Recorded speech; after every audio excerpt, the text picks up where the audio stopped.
I trained myself to be like Kiyotaka Ayanokoji, and here are some changes that I've noticed in me in 100 plus days. So first, I'm gonna talk about how being like Ayanokoji has developed my thinking. First up, I've started planning out exactly what I'm gonna do every single day, every single hour, and sometimes every single minute. Sometimes I even come up with spontaneous plans. Next, I've been seeing things from as many perspectives as I can in order to completely understand the thing and get the full picture. To be honest, I've pretty much always had this skill, but now it has just gone up to a whole new level. And finally, I've been as logical, objective, and deductive as possible when it comes to my reasoning.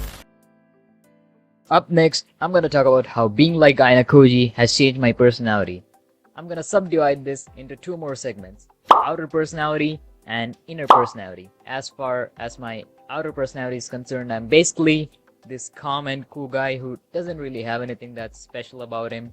And to add to that, ever since I was a kid, I've always had a sort of lack of presence. I was just overlooked as a kid, and even now I am, which I do take advantage of sometimes, like Coco. Oops, wrong character. Basically, I've become this calm and quiet kid who doesn't really have anything interesting to say. As for my inner personality, I'm still a calm and cool guy, but with a lot of thoughts, plans, perspectives, and more emotions.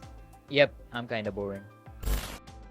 Now, let's talk about some habits that I've developed. Number 1, I wake up early. Number 2, I exercise consistently. Number 3, I eat healthy food. Number 4, I meditate. Number 5, I plan out every week and every day.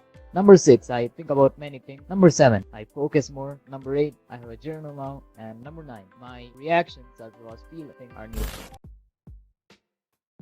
Now, let's talk about some positive changes that I've come across by being like Ayanokoji. Number 1, thinking from multiple perspectives. Number 2, being ready for anything. Number 3, more logic and objectivity in whatever I do. Number 4, more knowledge and proficiency. Number 5, more concentration. Number 6, fulfillment and satisfaction. Number 7, improvement in my overall personality. Okay, so time to talk about the negatives. The negatives are somewhat minor but can be dangerous if I let them grow. Number 1, I'm a bit obsessed with being like Ayanokoji. Sometimes it can be a problem because in the end, I'm myself, not Ayanokoji. Number 2, I don't see the people in the same way anymore, doubting each and every person that I've come across, which can indeed lead to trust issues. So I'll still be somewhat skeptical about people so that I'm not naive, but I don't want to develop this too much.